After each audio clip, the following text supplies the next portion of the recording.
Hello विद्यार्थियों, तो आपका फिर से स्वागत है फिजिक्स चैनल पर। तो लास्ट क्लास में एनसीईआरटी क्वेश्चन जो थे वो सॉल्व कराए जा रहे थे। उसी क्रम में देखिए आगे कुछ और क्वेश्चन बचे थे, उनको भी सॉल्व करते हैं, फिर नया टॉपिक स्टार्ट करते हैं। क्वेश्चन सॉल्व हुए थे 20 तक। देखिए 21 हो गया, 22। इसमें क्या कहा, 2.4 मीटर व्यास का डायमीटर का एक आवेशित चालक गोला है। तो गोले का व्यास दिया है, तो त्रिज्या कितनी हो जाएगी, तो आधी हो जाएगी। 2.4/2 इसको हाफ कर दीजिए तो कितना आ गया, 1.2 मीटर। अब इसमें क्या कहा गया, इस गोले के पृष्ठ पर 80 माइक्रोकूलाम पर मीटर का आवेश बटा हुआ है। तो सिग्मा हो गया, ये कितना दिया है, 80 माइक्रोकूलाम पर मीटर स्क्वायर। देखो माइक्रो हटा दीजिए, 10⁻⁻6 से गुणा कूलाम पर मीटर स्क्वायर हो गया। तो कह रहा है कि इससे कितना आवेश इस पर हुआ, पृष्ठ पर कितना आवेश हुआ। तो सिग्मा इज इक्वल टू होता है Q/A। एरिया कितना, तो एरिया हो जाएगा 4πr²।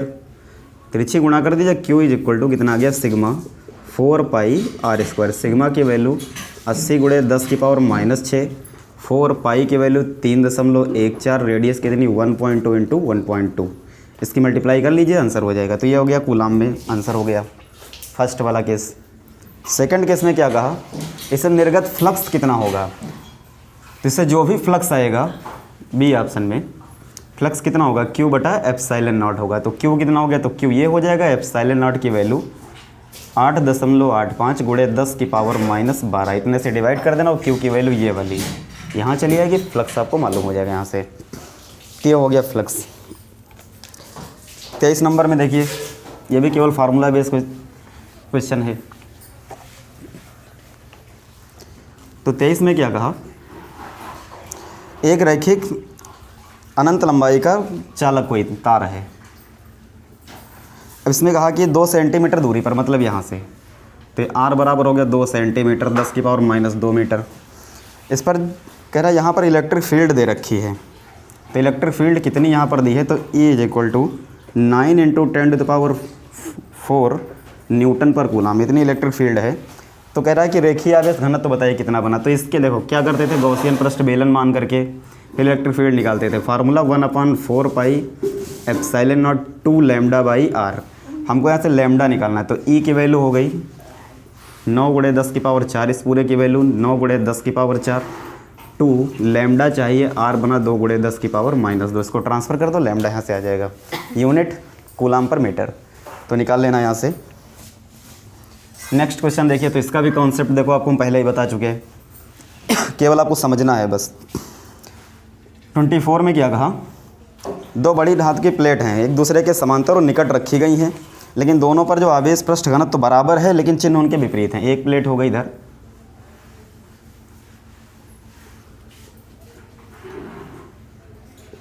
और दूसरी प्लेट हो गई, इस पर प्लस चार्ज, एक पर माइनस, क्योंकि कहा है कि सिग्मा जो है σ1 बराबर σ2 दोनों पर बराबर है। कितना दे रखा है, 17 × 10⁻−22 कूलाम पर मीटर स्क्वायर, इतना सिग्मा दिया है। लेकिन हाँ, इस पर प्लस सिग्मा है और इस पर माइनस सिग्मा है, ठीक।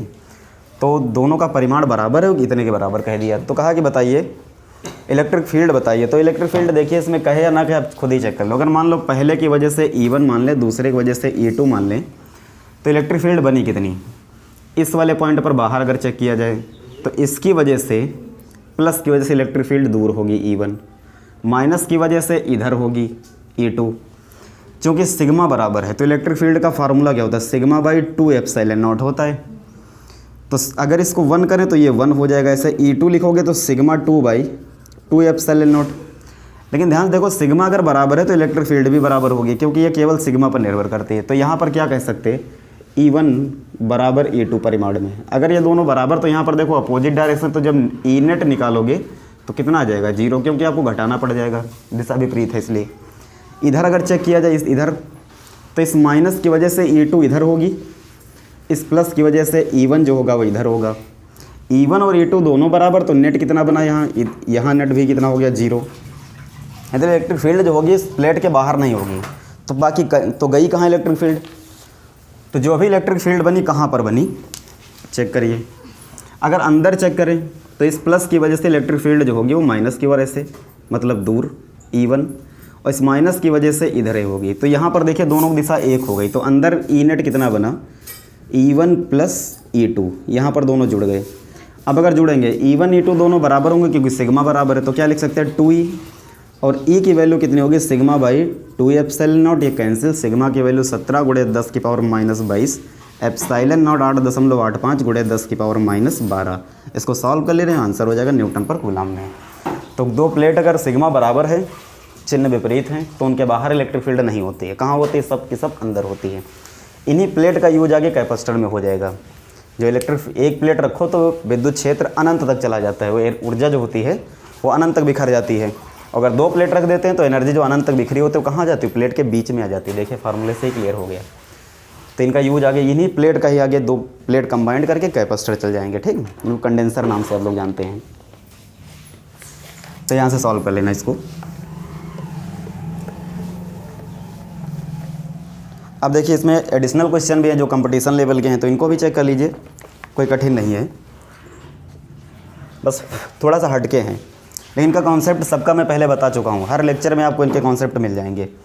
2.55 गुणे 10 की पावर 4 न्यूटन पर कूलाम का इलेक्ट्रिक फील्ड है। इलेक्ट्रिक फील्ड कितनी कह दिया, 2.55 गुणे 10 की पावर 4 न्यूटन पर कूलाम। अगर जिसको न्यूमेरिकल में प्रॉब्लम आ रही है तो वो लोग सबसे पहले उन जो क्वेश्चन में डिजिट दी हों, क्योंकि 12th में डिजिट वैसे ही क्वेश्चन आते हैं, तो डिजिट पहले आप लिख लिया करिए। उसमें डिजिट की पहचान जो होगी, कौन सी क्वांटिटी दी है तो उसके यूनिट से होती है। यूनिट देख लीजिए, उससे पता चल जाएगा कौन सी क्वांटिटी दी है। तो उनको पहले आप लिख लो। लिखने के बाद फिर देखो कह क्या रहा है, उसके बाद अपने आपको खुद ही पता चल जाएगा कौन सा यहाँ पर फार्मूला लगने वाला। कोई बहुत बड़ी बात नहीं होती इसमें। तो ये हो गया इलेक्ट्रिक फील्ड। अब कह रहा है कि 12 इलेक्ट्रॉनों की अधिकता है, तो नंबर ऑफ इलेक्ट्रॉन कितने हो गए, 12। फिर इसके बाद कह रहा है स्थिर अवस्था में लटकी अगर घनत्व तो दे रखा है तेल का कितना, 1.26 ग्राम पर सेंटीमीटर क्यूब। अब देखिए इसको आपको किलोग्राम पर मीटर क्यूब में कन्वर्ट करना पड़ेगा। तो 1 ग्राम में कितने किलोग्राम, 10 की पावर -3, ये बन गया kg। 1 सेंटीमीटर तो 10 की पावर -2 मीटर। अब 3 यहाँ सेंटीमीटर है तो -2 कितने बने, -6, तो 10 की पावर -6। अब बटे में क्या बन गया, मीटर क्यूब बन गया। MKS में ही कन्वर्ट कर लेंगे। अब इसको अगर ऊपर ट्रांसफ़र करो तो 1.26 10 की पावर, ये 6 ऊपर गए प्लस के, 6 से 3 गया तो 10 की पावर 3 बचा, किलोग्राम पर मीटर क्यूब। आपको क्या ध्यान रखना है, ग्राम पर सेंटीमीटर क्यूब को अगर किलोग्राम पर मीटर क्यूब में कन्वर्ट करना है तो केवल 1000 से आप गुणा कर देना बस, ठीक। तो ये कन्वर्जन हो गया। इसके बाद कह रहा है कि जी का मान कह रहा है 9.81 रख लीजिए, और इलेक्ट्रॉन का आवेश जो है स्मॉलेस्ट यूनिट जो है वो कितनी 1.6 10 की पावर -19 है। तो निकालना क्या कह रहा है, बूंद की त्रिज्या बताओ। अब इसका देखो कॉन्सेप्ट मैंने आपको बताया था, वही mg कहाँ लगा, नीचे, EQ कहाँ लगा, ऊपर।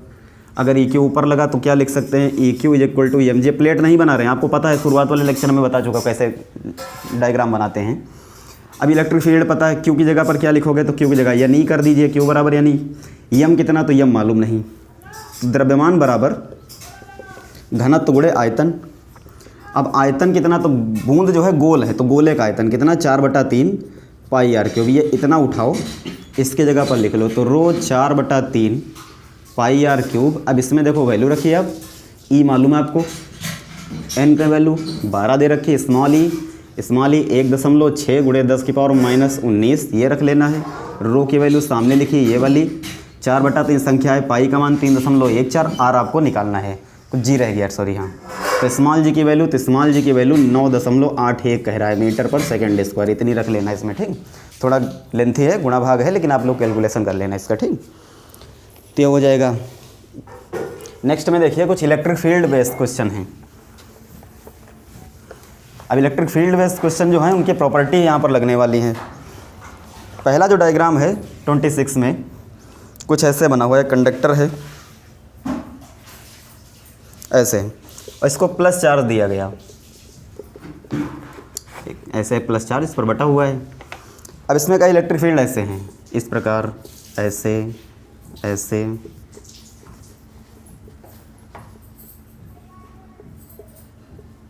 ऐसे इलेक्ट्रिक फील्ड हैं। तो कंडक्टर है, कंडक्टर के अंदर ई नेट कितना होता है, 0।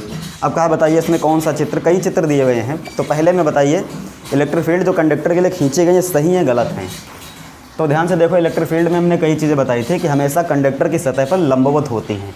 अंदर इलेक्ट्रिक फील्ड कोई नहीं है तो चलो ठीक है, लेकिन बाहर अगर देखिए तो बाहर हमेशा सतह के कैसे होती हैं, लंबवत होती है, जबकि कोई भी इलेक्ट्रिक फील्ड लंबवत नहीं है। तो पहला चित्र गलत है। रीज़न क्या है कि किसी भी चालक की सतह पर वैद्युत बल रेखाएँ जो होती हैं हमेशा सतह के लंबवत होती हैं, तो गलत हो गया। सेकंड में क्या कहा, एक प्लस चार्ज माइनस चार्ज, फिर कितना है, फिर प्लस है, फिर प्लस और फिर प्लस। यहाँ से फील्ड लाइन ऐसे निकल के आई और यहाँ से ऐसे, यहाँ से ऐसे, यहाँ से ऐसे और यहाँ से बाहर और यहाँ से भी बाहर। अब कह रहा है इसमें बताइए इसमें सही है गलत है। तो ध्यान से देखो, हमने बताया था कि हमेशा बल रेखाएं प्लस से निकलती माइनस पे ख़त्म, तो सही। अगले में देखिए माइनस से निकल के प्लस पे जा रही हैं, तो ऐसा नहीं होता है। वैद्युत बल रेखा हमेशा प्लस से निकलती है और माइनस पर ख़त्म हो जाती हैं, ठीक। तो चित्र गलत है ये, ठीक है, ये भी गलत है। तीसरे में क्या कहा, 2 प्लस चार्ज रखे गए हैं। अब इनके लिए फील्ड लाइन देखो ऐसे खींची गई हैं।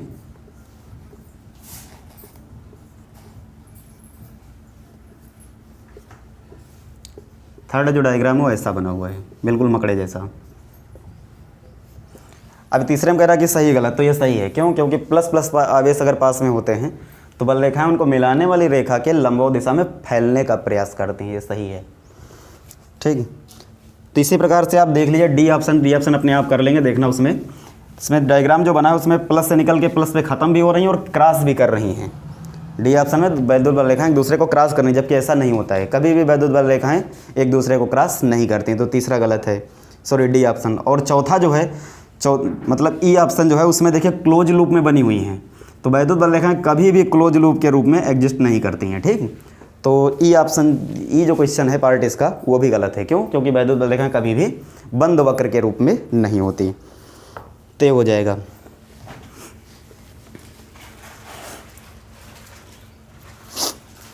नेक्स्ट में किसी दिक् स्थान जो तीनों अक्षों से मिलकर बने, एक्स वाई जेड तीनों से मिलकर के कंप्लीट हुई, वो 3D की बात हो रही है, तो विद्युत क्षेत्र सभी जगह जेड अक्ष के अनुदिश है। इलेक्ट्रिक फील्ड किधर है? जेड अक्ष पर, मतलब एक्स हो गया, वाई हो गया और जेड हो गया, एक्स वाई और जेड।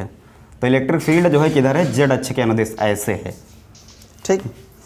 फिर कह रहा है कि परंतु विद्युत क्षेत्र नियत नहीं है। नियत का मतलब इस पर अगर बढ़ते जाएंगे तो उसका मान बढ़ जाएगा, घट भी सकता है, ये कह रहा है, कांस्टेंट नहीं है। जितने आगे बढ़ेंगे मान बढ़ सकता है और घट भी सकता है। मतलब कहने का है ई के साथ में इसका कोई ना कोई फैक्टर जरूर साथ में चल रहा होगा। फिर कह रहा है इसमें एक समान रूप से जेड अक्ष की दिशा में इलेक्ट्रिक फील्ड दे भी रखी है। कितनी दे रखी है? 10⁵ न्यूटन पर कूलाम और मीटर भी साथ में है। तो इलेक्ट्रिक फील्ड देखो ई की यूनिट होती है न्यूटन पर कूलाम, साथ में मीटर लगा, मतलब कोई तो राशि होनी चाहिए, तो जिस पर है वही लिख लिए जेड। अब वेरिएबल है मतलब बढ़ घट सकती है, परिवर्तित, तो इसको आप ऐसे लिखेंगे del E by del Z. दिक् स्थान का मतलब उनको इसी फॉर्म में लिखेंगे, ठीक। तो इलेक्ट्रिक फील्ड कितनी दे रखी है? Del E upon del Z is equal to इतना, ऐसे, ठीक। तोड़ दीजिए वैसे। इसके बाद क्या कहा? परंतु वृद्धि हो रही है, ठीक। तो बढ़ रहा है तो मतलब प्लस में, इसीलिए मान प्लस में लिखा। अगर घट रहा होता तो माइनस में मान लिख लेते हैं यहाँ पर। फिर कह रहा वह निकाय जिसका ऋणात्मक जेड अक्ष की दिशा में द्विध्रुव आघूर्ण दे रखा है। द्विध्रुव आघूर्ण किधर है? तो माइनस डायरेक्शन में। अगर ये जेड तो ये जेड डैश, मतलब इधर की ओर। तो पी जो है, पी किधर है? तो पी है इधर की ओर। इसकी वैल्यू दे रखी है 10⁻⁻7 कूलाम मीटर, लेकिन ऋण दिशा में तो माइनस लगा लीजिए ऐसे।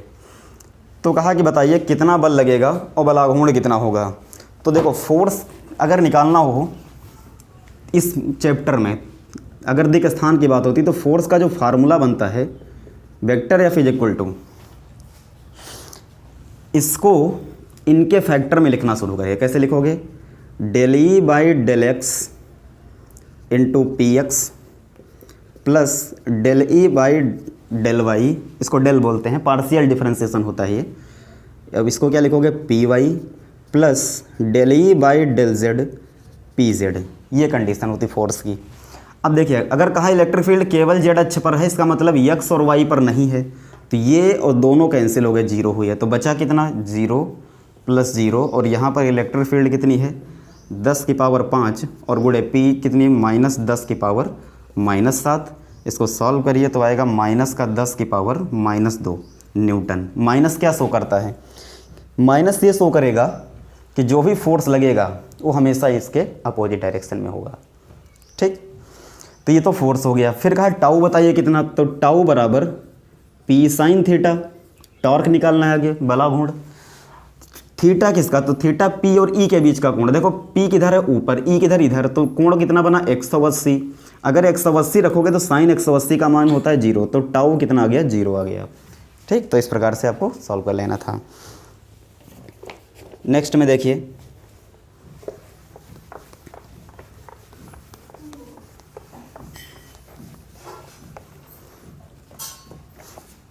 ट्वेंटी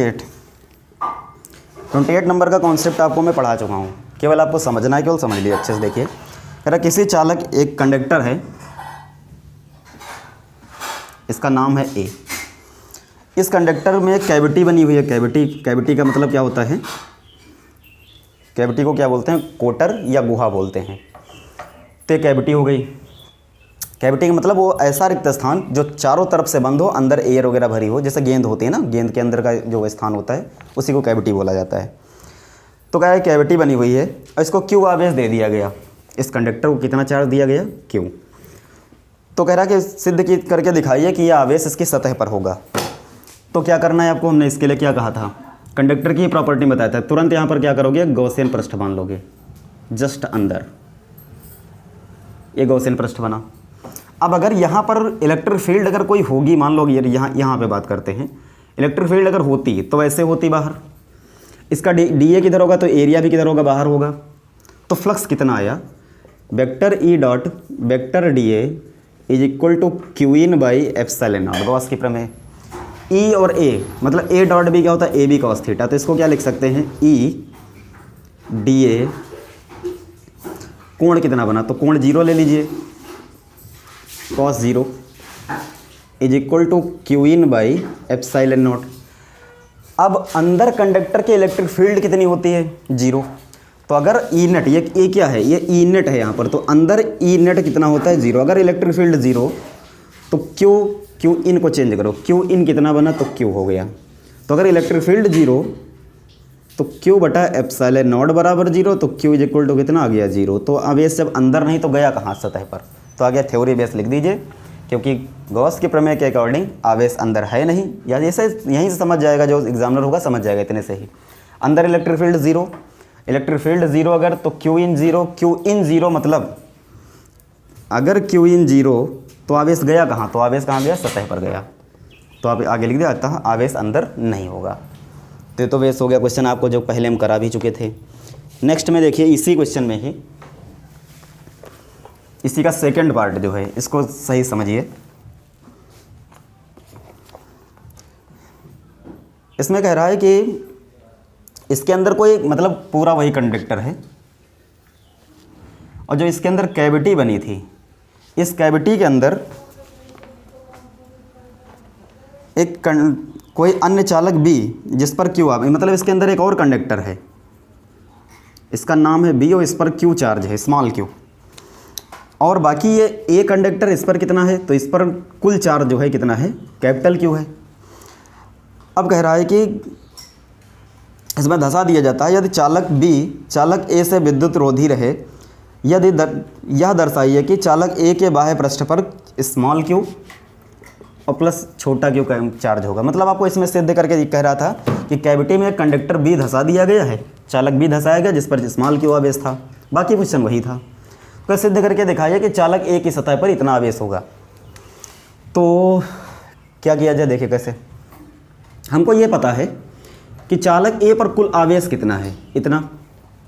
चालक बी पर कितना आवेश कुल है, तो ये छोटा क्यू हो गया। अब अगर हम मान लें यदि चालक ए जो है, इसकी जो भीतरी सतह है, ये भीतरी सतह, इस भीतरी सतह पर हमने चार्ज मान लिया कितना है, क्यू डैश। और चालक ए की जो आउटर लेयर है बाहर वाली, इस पर हमने चार्ज कितना मान लिया, क्यू डैश। मतलब उसके अकॉर्डिंग स्मॉल क्यू था तो क्यू डैश मान लिया, इस पर बड़ा क्यू बटा था तो हमने क्या मान लिया, बड़ा क्यू डैश मान लिया। तो हमारे हिसाब से जो चालक पर कुल आवेश है कितना, क्यू, तो ये क्यू कितना होगा, तो ये और ये दोनों के योग के बराबर होगा। क्यू डैश और क्यू डैश, छोटा क्यू डैश और बड़े क्यू डैश के योग के बराबर हो जाएगा। चालक ए पर कितना आवेश था, कैपिटल क्यू, बी पर कितना था, स्मॉल क्यू। हमने माना कि चालक ए जो है इसकी बाहरी सतह पर मान लिया बड़ा क्यू डैश और भीतरी सतह पर इसके अकॉर्डिंग मान लिया कितना है, स्मॉल क्यू डैश। तो इस पर कितना चार्ज बना, बड़े पर, ए पर, तो ए पर था कितना क्यू, तो किसके बराबर हो जाएगा, इन दोनों के योग के बराबर होना चाहिए। इक्वेशन बना लीजिए इसको। अब अगर इतना होना चाहिए, मुझे प्रूफ करना है कि चालक ए की सतह पर माना कितना है, क्यू डैश। सतह पर मुझे प्रूफ करके दिखाना है capital Q plus small Q charge होगा, ये मुझे लाना है। मतलब इसकी वैल्यू मुझे यहाँ से निकालनी है। तो क्यू डैश की वैल्यू अगर माइनस क्यू आ जाए तो यहाँ रख देंगे, उधर ट्रांसफर कर देंगे, हमारा आंसर हो जाएगा। तो क्या करें, वही काम, एक गॉसियन पृष्ठ मान लीजिए तुरंत इसके चालक ए के अंदर। अगर चालक ए के अंदर एक गॉसियन पृष्ठ मानोगे तो गॉस इलेक्ट्रिक फील्ड जो होगी, अगर है तो नहीं, लेकिन होती तो एक समान ऐसे बाहर निकलती। तो कितनी फ्लक्स कितना आया, ई डी ए, कोण कितना, तो जो भी एरिया होगा वो भी तो बाहर होगा, तो कोण बन गया 0 cos 0 बराबर क्यू इन। तो क्यू इन अंदर कितना क्यू है, तो इस कंडक्टर के अंदर अगर क्यू की बात करा जाए तो अंदर सतह पर है क्यू डैश और अंदर रखा है बड़ा क्यू, तो क्यू डैश और क्यू अपान एप्सिलॉन नॉट।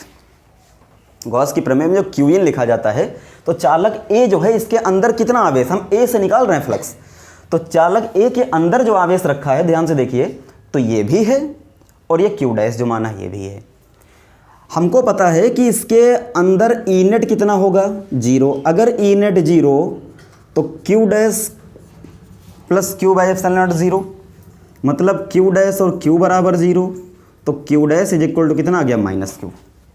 अब अगर ये क्यू डैश का मान माइनस क्यू हम यहाँ रख दें समीकरण 1 में, इक्वेशन फर्स्ट में, तो क्या बना, क्यू इज इक्वल टू, इसकी जगह माइनस क्यू, ये बना क्यू डैश, तो Q dash is equal to आ गया क्यू प्लस स्मॉल क्यू। मुझे यही दिखाना था कि चालक ए की सतह पर कितना होगा, Q plus small Q charge होगा। तो ए की सतह पर मैंने मान लिया था क्यू डैश, उसकी वैल्यू आ गई। एक बार सही समझ लीजिए, इसको देख लीजिए, ठीक है। नेक्स्ट देखिए 29 नंबर, इंपॉर्टेंट क्वेश्चन, ये भी इंपॉर्टेंट क्वेश्चन था।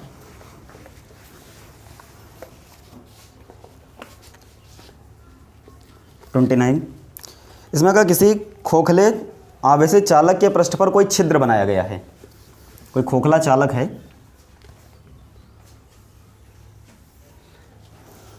अब इसके कह रहा है कि पृष्ठ पर कोई छिद्र बनाया गया है, यह छिद्र, यह दर्शाइए कि छिद्र में electric field sigma by 2 epsilon not N cap होगी। एन कैप मतलब अभिलंब सदिश बाहर की ओर, जहाँ ये इतना है दे रखा है बाहर की ओर, पृष्ठ घनत्व तो कितना है, सिग्मा है। इसका छिद्र जो यहाँ पर बनाओगे छोटा सा, तो इसको मान लो ये तोड़ दिया, ये सूक्ष्म छिद्र इसका बना, इसकी वजह से इलेक्ट्रिक फील्ड मुझे दिखानी है बाहर कितनी होगी, इतनी लानी है। तो अगर इसको चार्ज दिया तो चार्ज कहाँ बढ़ जाएगा, इसकी सतह पर बढ़ जाएगा एक समान रूप से, तभी तो सिग्मा आएगा। इस छोटे से पोर्शन की वजह से हमने इलेक्ट्रिक फील्ड मानी E1 और जो शेष पार्ट है इसकी वजह से कितना मान लिया, E2। अब इस कंडक्टर के जस्ट बाहर अगर कोई बिंदु हम मान लें, यहाँ पर इस चालक के जस्ट बाहर मैंने एक बिंदु माना, तो इसके बाहर इलेक्ट्रिक फील्ड बनी कितनी, देखो, तो एक तो इसकी वजह से बनी और एक इस पूरे कंडक्टर जो शेष पार्ट बचा इसकी वजह से E2 हो गई। तो यहाँ पर ध्यान से देखो, ये भी जो है छोटा पोर्शन तोड़ा, इस पर भी चार्ज कितना है, प्लस। तो इस प्लस की वजह से E1 जो होगा वैसे बाहर होगा और पूरा पोर्शन जो बचा हुआ वाला पार्ट है इसकी वजह से जो E2 होगा वो भी ऐसे बाहर की ओर होगा। लेकिन मैंने एक क्वेश्चन आपको कराया था कंडक्टर वाले में ही, कंडक्टर की प्रॉपर्टी में कराया था कि एक कंडक्टर माना था ऐसे, उस पर चार्ज बांट दिया था, फिर कहा था जस्ट बाहर इलेक्ट्रिक फील्ड कितनी, तो जस्ट एक क्या करा था वहाँ पर, एक बेलन माना था और बेलन मान के जस्ट बाहर इलेक्ट्रिक फील्ड कितनी निकाल ली थी, सिग्मा बाई एप्सिलॉन नॉट। किसी भी कंडक्टर के जस्ट बाहर इलेक्ट्रिक फील्ड कितनी आई थी, सिग्मा बाई एप्सिलॉन, पूरे कंडक्टर की वजह से। तो मुझे ये पता हो गया कि इसके बाहर इलेक्ट्रिक फील्ड बनी 2, तो हम ये कह सकते हैं E1 प्लस E2, किसी भी कंडक्टर के बाहर जो नेट इलेक्ट्रिक फील्ड होती है वो सिग्मा बाई एप्सिलॉन नॉट होती है बाहर। पिछला जो कॉन्सेप्ट था वहाँ से लिया डायरेक्ट। लेकिन यहाँ पर मेरे हिसाब से दो इलेक्ट्रिक फील्ड बन गई हैं, तो दोनों का योग मतलब नेट इलेक्ट्रिक फील्ड उनका जोड़ बराबर सिग्मा बाय एप्सिलॉन नॉट। अब ये होंगे कितने, तो इनको चेक करने के लिए जस्ट अंदर एक पॉइंट मान लीजिए।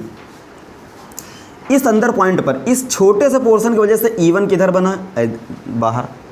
इस पूरे की वजह से E2 किधर होगा, तो ये अंदर इधर की वजह से बना। चाहे इससे समझो तो अंदर अगर सोचा जाए कंडक्टर के अंदर ई नेट कितना होता है, 0। ई नेट 0 होने की वजह क्या रही कि E1 बराबर E2, परिमाण में E1 E2 बराबर रहे, तभी तो अंदर ई नेट 0 हुआ।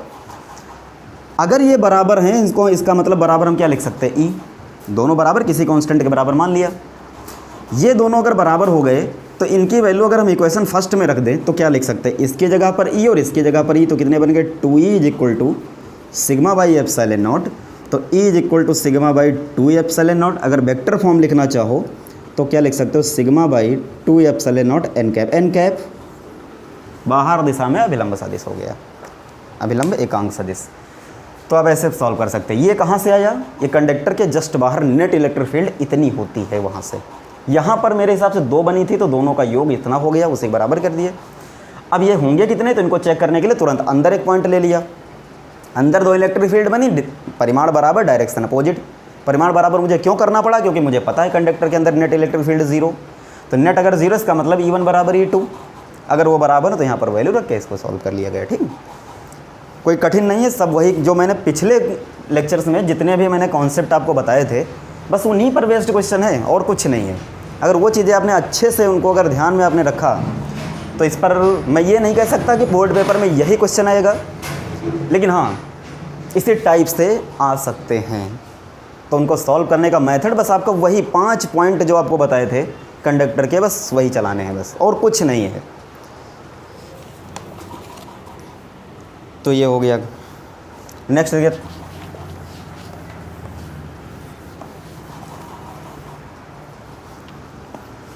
Question number 30। इसमें कहा कि एक अनंत लंबाई का चालक तार है, उस पर लैम्डा कूलाम पर मीटर चार्ज बटा हुआ है, उसके बाहर इलेक्ट्रिक फील्ड आप निकालिए लेकिन बिना गॉस की प्रमेय से। देखिए क्या कहा कि एक अनंत लंबाई का कंडक्टर है, लैम्डा कूलाम पर मीटर चार्ज बटा है, इसके बाहर इलेक्ट्रिक फील्ड जस्ट बाहर कुछ दूरी पर, मान लो यहाँ पर मुझे इलेक्ट्रिक फील्ड निकालनी बिना गॉस की थ्योरम लगाते तो क्या करते, सिलेंडर मान लेते, और सिलेंडर वाला डेरिवेशन आप कर चुके, बहुत आसान तरीका था निकालने का। लेकिन अब यहाँ पर वैसे नहीं। तो अगर थोड़ा सा आप दिमाग लगाओ तो देखो, मैं ऐसा क्वेश्चन आपको करा चुका हूँ पहले वाले शुरुआती लेक्चर्स में। एक तार माना था, उस पर कोण बने थे θ1 θ2, कुछ दूरी पे जाके तोड़ा था, इसके 2 फार्मूले बने थे, एक परपेंडिकुलर एक पैरेलल। उसी में मैंने कहा था कि यार 90-90 कर लीजिए, तुरंत फार्मूला यही बन के आ जाएगा। तो चाहो तो वहाँ से, लेकिन वो ज़्यादा बड़ा क्वेश्चन है, क्योंकि पेपर जो कहेगा वो करना होता है ना, अपने आप से नहीं सोच के लाओ मैं ऐसा कर लूँ। कोई कंपटीशन में बैठे हो तो चलो कहीं से भी ले आइए आंसर, बस मेथड सही होना चाहिए, आंसर कहीं से आ जाए। लेकिन जब 12th में आप पढ़ रहे हो तो 12th में जो कहेगा वही आपको करना है। ठीक, तो एक और मेथड इसका देखिए कैसे सॉल्व करना है, थोड़ा सा मैथ चलेगी बस। अब पूरे वायर की वजह से इलेक्ट्रिक फील्ड आप नहीं निकाल सकते, तो क्या करें, ये दूरी r मान ली, तो कुछ दूरी पर जाकर मान लो x पे जाके एक छोटा सा एलिमेंट तोड़ दिया, इसकी मोटाई कितनी हो गई dx, और चार्ज कितना बन गया इसका dq, और dq होगा लैम्डा इंटू dx के बराबर होगा, वही लैम्डा बराबर q बटा l से। तो जो चार्ज बना dq वो बराबर कितना हो, लैम्डा इंटू dx हो गया। इसकी वजह से इलेक्ट्रिक फील्ड यहाँ पर किधर बनी, तो इसके इलेक्ट्रिक फील्ड ऐसे बाहर होगी। भाई पूरे तार की कहाँ निकाल सकते हैं, कूलाम का नियम अगर लगा भी रहे हो तो उसको पॉइंट में आपको बनाना पड़ेगा, तोड़ना पड़ेगा, तो पॉइंट चार्ज माना, तो इसके वजह इलेक्ट्रिक फील्ड ये बन गया। इसका नाम क्या लिखा है इसे, DE। चलो ठीक, अब ये एंगल कितना बना, थीटा, तो इसकी इलेक्ट्रिक फील्ड के देखो कंपोनेंट हो गए, क्यों, क्योंकि एंगल बन रहा है, तो रिजल्टेंट ये बना, तो इसका ये भी कितना बना, थीटा, तो ये बन गया DE कॉस थीटा, तो एक हो जाएगा इधर DE साइन थीटा। अब अगर ये हम DQ नीचे लेते तो D ऊपर बनता, कॉस इधर, साइन ऊपर, तो साइन वाले कंपोनेंट कैंसिल कट जाएंगे, तो बचा कौन सा, क्योंकि आपको पता भी है कि अगर अनंत लंबाई का तार होता है तो इलेक्ट्रिक फील्ड उसके सीधे लंबवत ऐसे एक समान रूप से होती, तो विद्युत क्षेत्र को पहले से पता है कहाँ होगा, उसी के लंबवत दिशा में। तो बाकी सब कंपोनेंट हटाइए, काम का कौन सा बना, डी। अब डी की वैल्यू कितनी बनी, तो डी होगा के क्यू बाई आर स्क्वायर। तो क्यू कितना हो गया, डी क्यू। दूरी कितनी, तो दूरी है तिरछी वाली, आवेश से बिंदु की, तो कितनी बनी, under root R square plus X square, तो इसका square R square plus X square के डी क्यू का मान, तो डी क्यू का मान लैम्डा इंटू डी एक्स बटे में कितना, R square plus X square. ये आ गए इसके मान। अब इस तार की वजह से जो वैद्युत क्षेत्र बनेगा वो तार के लंबवत अक्ष पर बनेगा, तो टोटल इलेक्ट्रिक फील्ड ये है केवल। तो हम यहाँ से क्या लिख सकते हैं, ई नेट जो आएगा वो डी कॉस थीटा होगा, उसका इंटीग्रेशन। इंटीग्रेशन का मतलब जहाँ से तार शुरू हुआ और जहाँ तक ख़त्म हुआ वो लिमिट ले लेना, पूरा इलेक्ट्रिक फील्ड आपको मालूम हो जाएगी यहाँ से। डी की वैल्यू कितनी, तो ये वाला मान यहाँ पर लिखिए आप। तो क्या लिखा, इंटीग्रेशन बाद में करिए, पहले आप सीधे मान रखिए K lambda by R square X square into कितना बना, डी एक्स, अब इंटू कॉस थीटा। अब ये सब हटा रहे हैं यहाँ से।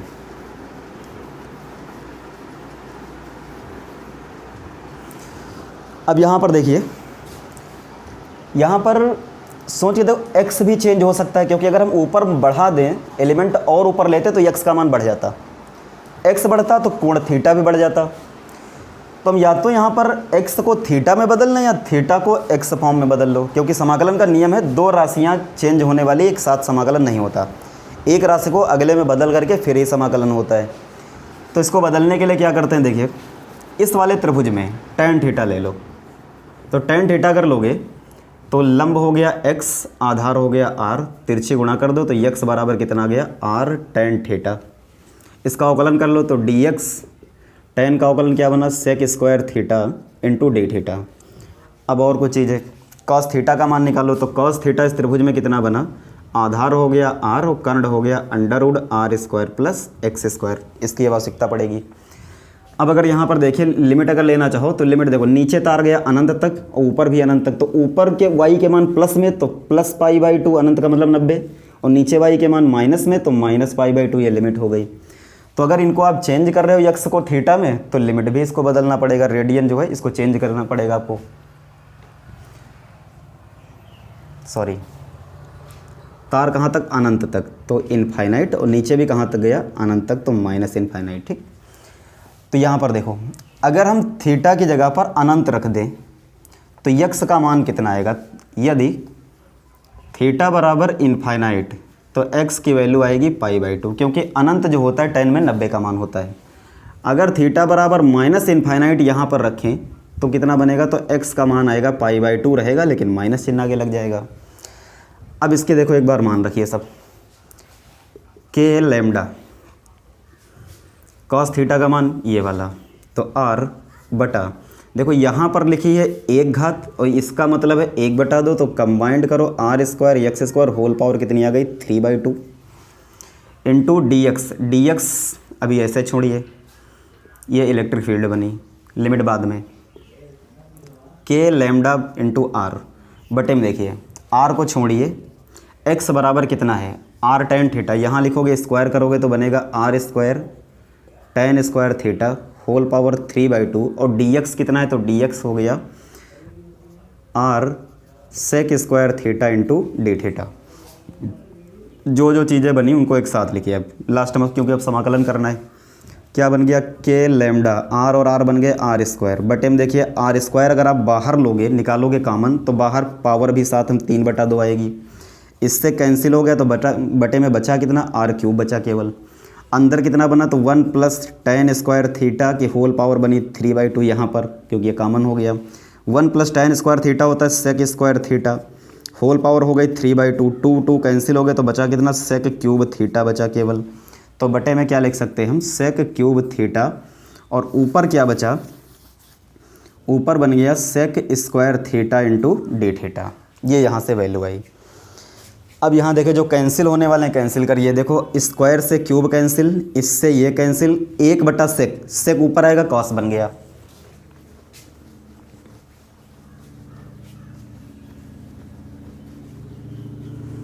तो क्या करना है आगे देखिए, के लैम्डा बाई आर, इसको ऊपर लाए तो बन गया कॉस थीटा।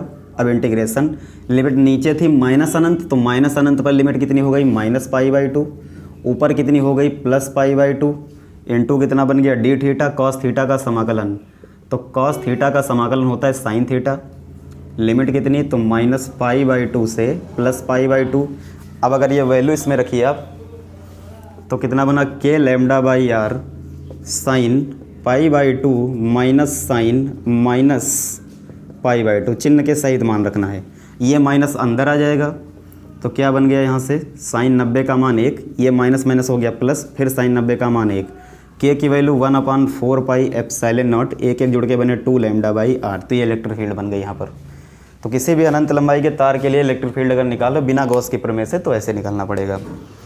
तो हो गया 31 नंबर क्वेश्चन जो है आपको सेकंड नंबर लेक्चर जो है उसमें मिल जाएगा, क्योंकि उसमें सॉल्व भी कर दिया था कि न्यूट्रॉन और न्यूट्रॉन न्यूट्रल क्यों होता है, प्रोटॉन पर केवल ई चार्ज क्यों होता है क्वार्क से।